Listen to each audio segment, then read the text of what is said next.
Allez. Ah putain, je les retiens. Oh, les conseils du boucher. Allez, la meilleure solution qu'il me disait. Si tu veux faire disparaître quelqu'un, l'acide c'est pas bon, ça se sent. Le brûler c'est encore pire. Coupe-les dans différents sacs poubelles et va les jeter après. Ah, tu parles d'une idée. Oh, sérieux. J'ai rempli 14 sacs poubelles. Et il reste encore la moitié du bonhomme à se débarrasser.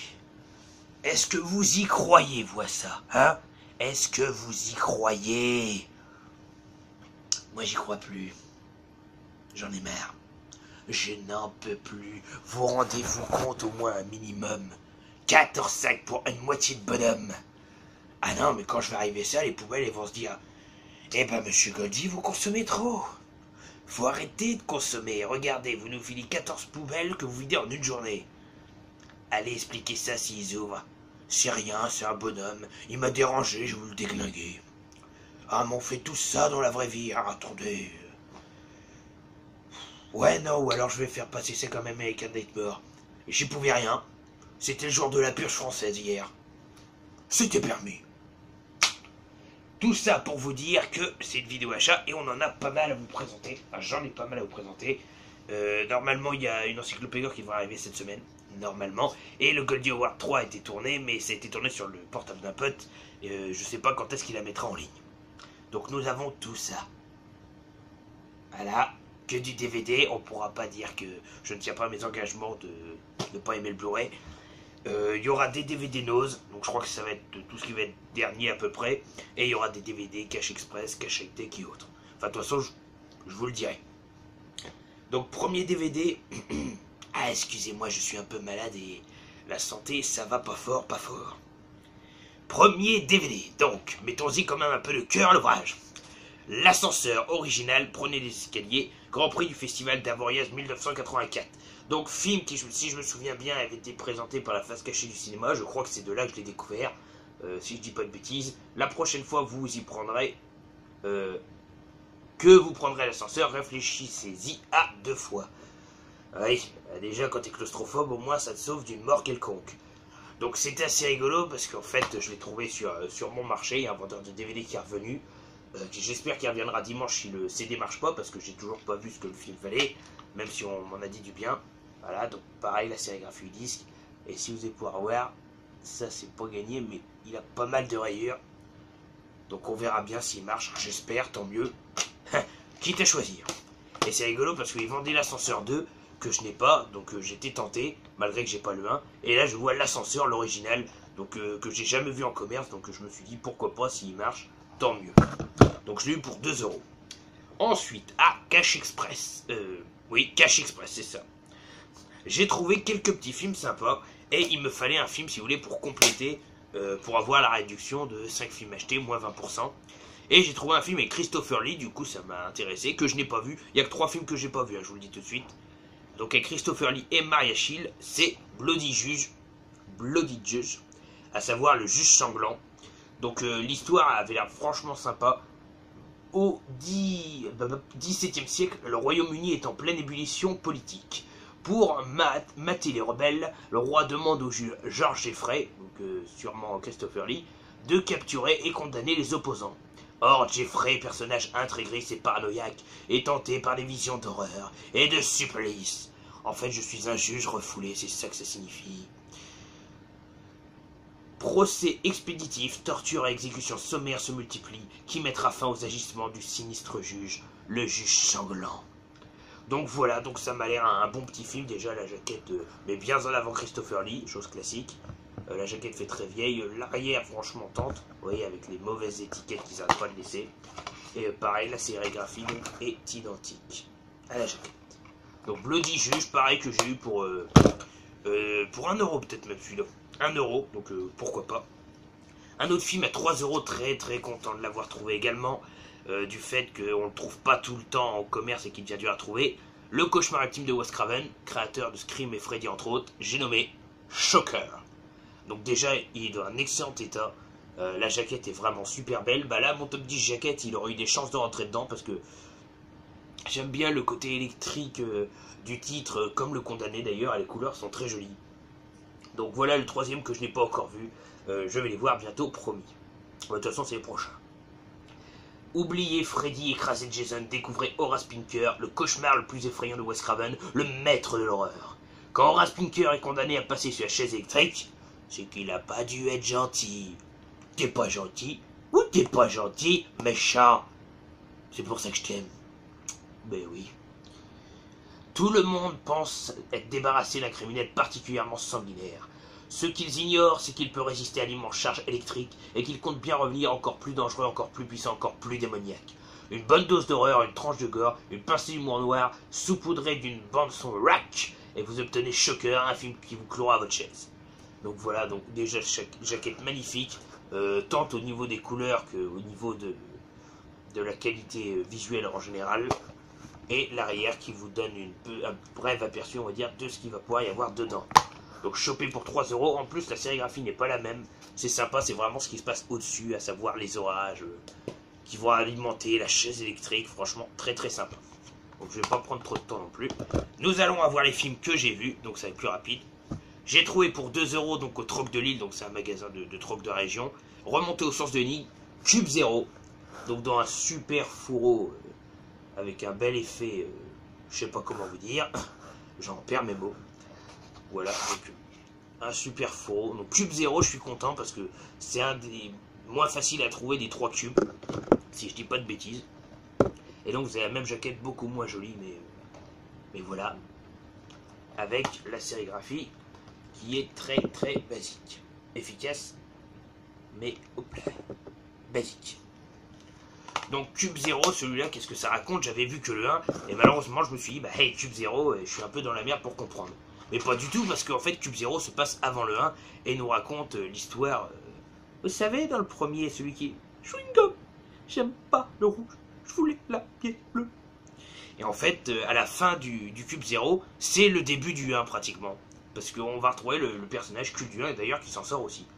Et là, on va apprendre les origines du cube, on va apprendre pourquoi les gens se retrouvent dans ce cube, pour quelles raisons.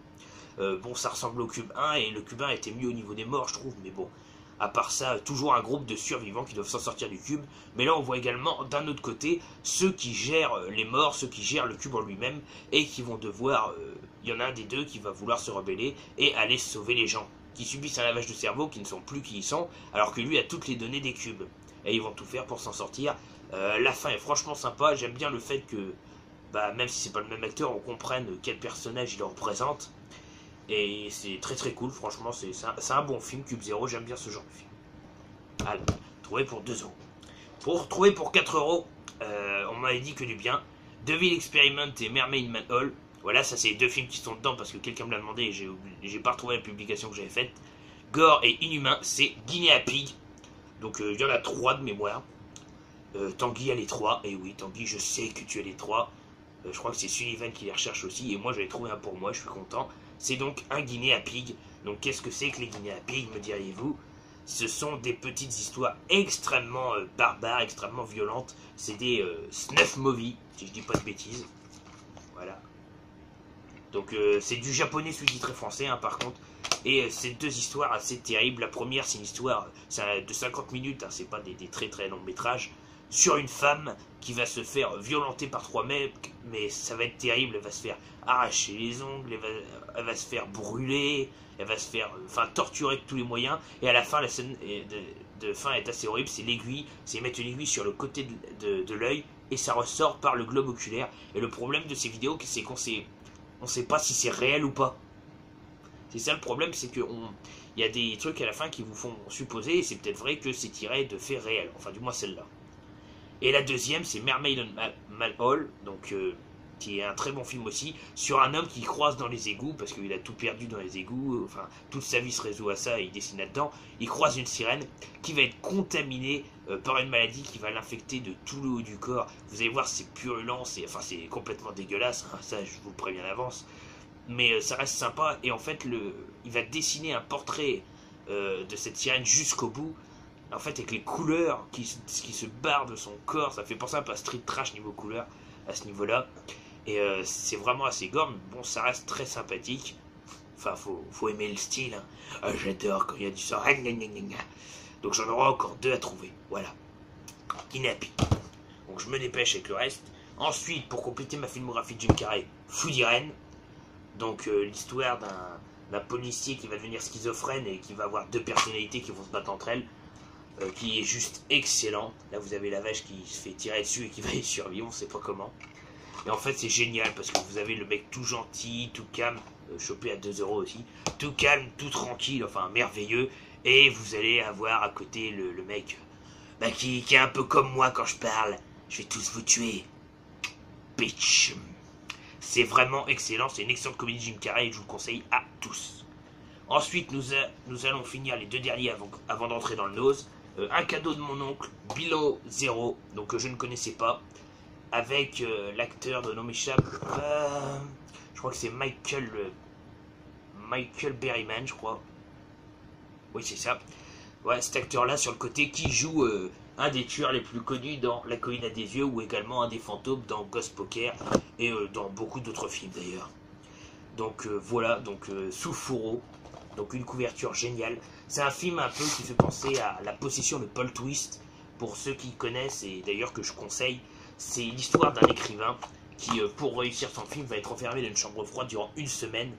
Et si vous voulez, il va s'imaginer l'histoire et on va virevolter entre la réalité où il est en train de perdre les pédales et l'histoire où il pensait et où il est en train de se faire à moitié martelé par Michael Berryman, le tueur. Donc c'est une superbe histoire, on est maintenu jusqu'au bout. Moi personnellement j'ai beaucoup aimé, après il en faut pour tous les goûts. Donc payez rien vu que c'est un cadeau. Personne ne reposera en paix, Ghoul, payé pour 1 €. Donc pareil, un film qui m'a intrigué. J'ai trouvé la jaquette super belle malgré que le monstre on le voit pratiquement pas. Et en fait c'est une histoire relativement triste, car c'est l'histoire de jeunes enfants qui vont devoir s'occuper en fait d'une créature qui tue des gens. Ils savent juste qu'elle est dans le cimetière, mais ils savent pas à quoi elle ressemble, donc elle chope les filles. Je vais pas vous dire qui c'est cette créature, mais il y a par rapport à des liens de parenté, il y a un pauvre gamin, son père le persécute, il est alcoolique, il le frappe. Vous voyez vraiment la douleur sur les enfants. Il y en a un autre qui se fait entre guillemets agresser sexuellement, on va dire, par sa mère. Mais on voit pas ça directement. C'est vraiment très très dur en fait dans le côté que les enfants prennent cher, même si heureusement c'est parfois passé hors caméra. Et ça reste un film d'épouvante du fait qu'il y a une créature qui est quand même assez humaine, mais bon, qui est pas très présente, mais bon, ça reste sympa, mais ça reste dur au niveau gamin, je trouve. Ensuite, nous passons avec Nose, donc les trucs très bien ou les trucs à chier. Pour 50 centimes, Boa vs Python. Ça me fait penser à toi Tanguy, toi qui aimes les films où il y a des animaux qui s'affrontent, donc tout simplement immonde au niveau des effets spéciaux, je trouve. Et l'histoire est pas forcément plus intéressante que ça. C'est un chasseur qui veut ramener du gros gibier pour ses clients riches et qui va ramener, je sais même plus si c'est le boa ou le python qui ramène, enfin qui va ramener un des deux pour le traquer et le tuer. Malheureusement il va s'évader, va foutre le bordel et les scientifiques vont ramener un python ou un boa, pareil je sais plus jamais lequel des deux, femelle, pour essayer de tuer l'autre. En fait, c'est une guerre entre les humains utilisent les deux pour essayer de faire en sorte qu'ils s'entretuent. Les effets spéciaux sont vraiment à chier, dignes de Piraconda, le chapelier toqué. Toi qui vas peut-être passer sur cette vidéo, du moins je l'espère, tu vas pouvoir savourer le plaisir, si tu as déjà vu celui-là, de ce qui t'attend dans Piraconda. Le seul film où ils mettent des images pendant une course-poursuite derrière-fond, où on sent la sensation du monstre qui arrive, alors que le monstre n'est même pas présent. Enfin voilà. C'est assez à chier. Voilà, donc avec la série graphique est pareil, franchement, passez au-dessus. Je l'ai pris parce que voilà, ça complète les animaux, mais le prenez pas. J'ai trouvé malgré tout pire que ça, Autumn of the Living Dead, qui m'a coûté 1 € je crois. Anos, toujours, tous les autres ont Anos, de toute façon.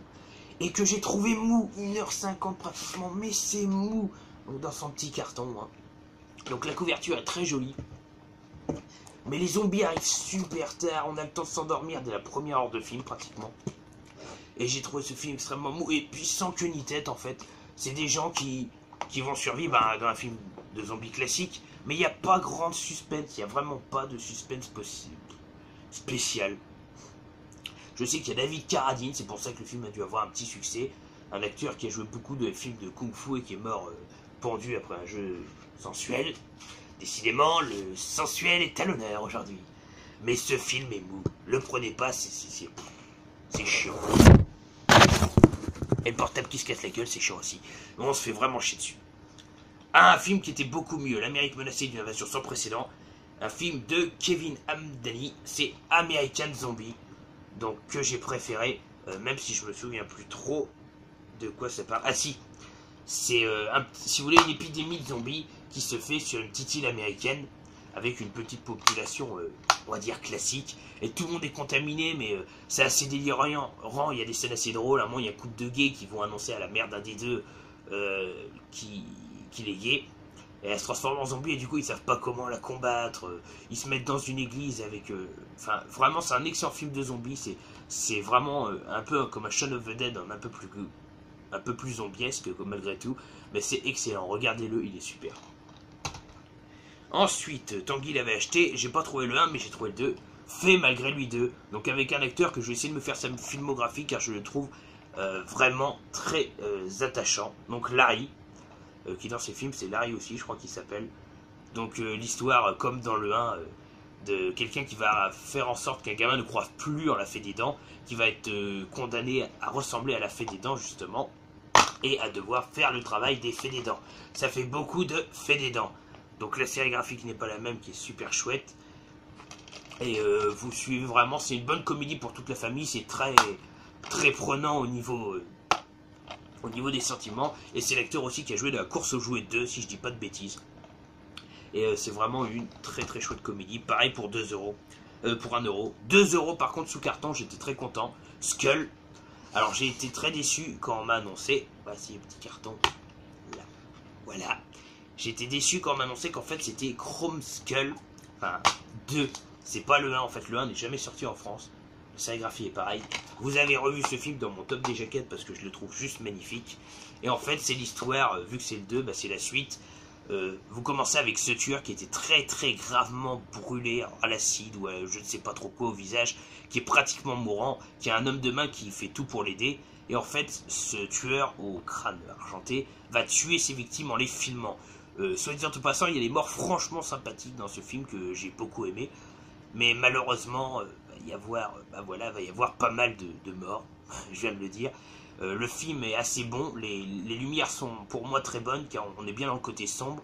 En plus, le côté filmé n'est pas toujours présent, ce qui est sympa. Et les morts sont assez originales et l'histoire malgré tout arrive bien à se suivre. Voilà, pour résumer, c'est un serial killer masqué et féru de technologie, capture ses victimes pour leur faire subir les pires sévices. Il est prêt à tout pour imposer son nouveau mode de terreur et de destruction.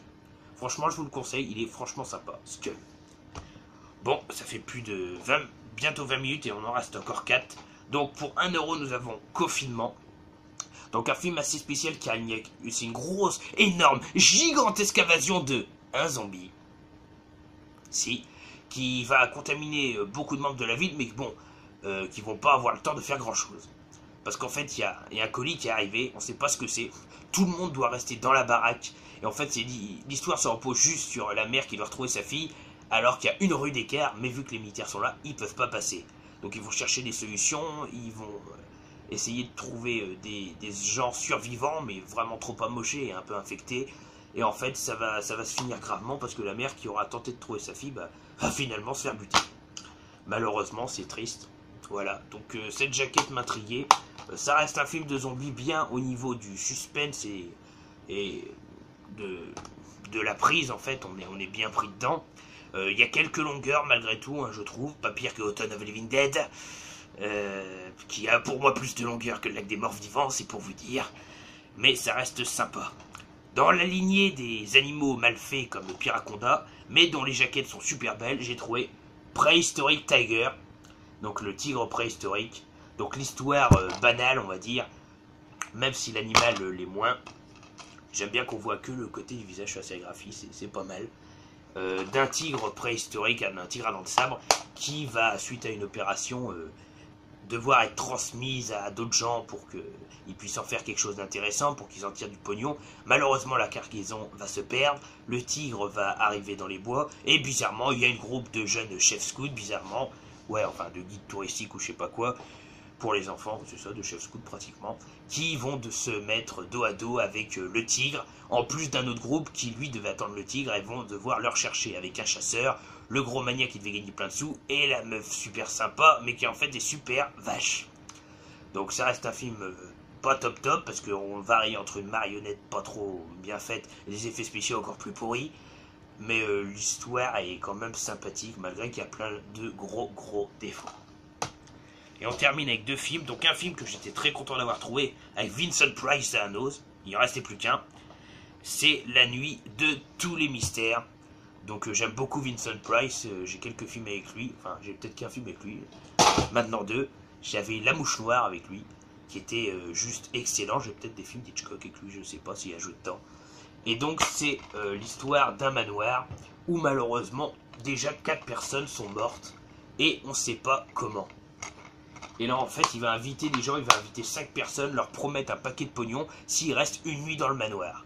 Malheureusement des faits étranges vont paraître, des choses bizarres vont avoir lieu et en général c'est toujours comme ça. Venez au manoir, ça va être la guerre, crevez tous pour voir durant la nuit des mystères. Donc ça va être terrible, Vincent Price va avoir un complot contre lui, je vous en dis pas plus. Et bon, même si les effets spéciaux sont bien d'époque et sont pas terribles à voir, l'histoire a pourtant un bon fond et la trame principale se suit et nous met dans une ambiance bien sortie. Et le dernier, pour finir, avec un acteur que j'aime pas beaucoup, malgré tout, comme Schwarzy, non, Schwarzy encore ça va, comme Steven Seagal ou Jean-Claude Van Damme que je déteste, pardon pour les fans, c'est Dolph Lundgren. Il est notre ultime rempart contre l'apocalypse, le dernier soldat. Donc un film que je n'ai pas accroché, la jaquette est magnifique par contre, un film que je n'ai pas accroché, pourtant l'histoire est pas trop mal. C'est l'histoire donc de Dolph Lundgren, celui-là, qui doit retrouver la fille d'un maire, je crois que c'est ça, et qui vont arriver pour combattre les zombies. Mais les zombies sont quand même pas trop mal faits, il y en a énormément. Le petit groupe de surveillance compose de 4-5 personnes qui pour certains vont mourir très vite. Et malgré tout, ils vont réussir à trouver, comme vous voyez peut-être à l'arrière, là, des espèces de gros robots qui ne s'attaquent pas aux humains, mais qui éradiquent les zombies et qui vont justement essayer de les détruire, comme ils le peuvent. Donc, on va voir ce que ça donne. Enfin, ils vont voir ce que ça donne, les robots vont essayer de les aider. À la fin, je vous laisse la fin pour suspense. Dolph Lundgren joue bien le gros bourrin, comme il le joue d'habitude, vous allez me dire. Et voilà. Et pour vous épater, parce que je vous dis toujours, j'arrive à écrire des chansons à partir de rien, je vais essayer de regarder les jaquettes une par une et de faire des phrases en enfilade. On va voir si j'y arrive, sinon c'est que la vidéo sera vraiment mauvaise. Je me souviens d'une histoire avec un dernier soldat. C'était vraiment la galère pour lui, croyez-moi. Il s'est dit, ce soir, rien à craindre, c'est pas la guerre. Malgré tout, je vais prendre cher durant la nuit des mystères. Autant dire que j'ai pas voulu me faire avoir, mais on m'a niqué à coups de tigre préhistorique dans la poire. Rien à croire, j'ai été mis en confinement. Il y avait un squelette avec un crâne en argent qui m'a bien fait prendre cher, j'ai perdu des dents. Heureusement que la fée malgré lui était assez rageant. Autant vous dire qu'en Amérique il y a toujours des zombies, et qu'en automne c'est la mort qui vous a pris. Je suis allé dans une volière avec plein de boas, et des pitons bouffant des oiseaux, mais oui croyez-moi, il y avait que des ghouls, des hommes cadavériques. Tout était en dessous de zéro, moi je trouve ça fantastique. Autant dire que moi je suis fou des Elsa et aussi des Jacqueline. Mais pour être fou d'Irène, en 2 secondes je m'incline. Je suis allé au Japon, il y avait pas mal de cochons. Surtout des Guinées Happy qui nous prenaient pour des cons. J'ai fini le Rubik's Cube, je suis arrivé à 0. Malheureusement c'est un peu lui qui m'a pris pour un idiot. Ça m'a fait un choc transcendant, quand j'ai appris que ma meuf se tapait $1 tout le temps. C'était un règlement qui s'est réglé dans le sang, et le juge par rapport à nous était encore plus sanglant. J'avais tellement peur, je me suis trop fourré dans l'ascenseur qui m'a en deux zigouillé. Tout ça pour vous dire, pour terminer cette petite vidéo, qu'il va falloir que je me dépêche pas trop tôt. Au revoir à tous mes amis, content que cela vous ait plu. mettez un like ou un com, ça sera pas voulu. Et un pouce si vous avez détesté, ça serait aussi sympa. Mais si vous ne voulez pas en mettre, ne vous inquiétez pas. Sur ce, désolé, mais je vais devoir vous quitter, car j'ai encore 2 jambes et un torse à trancher. Machiavélique à souhait.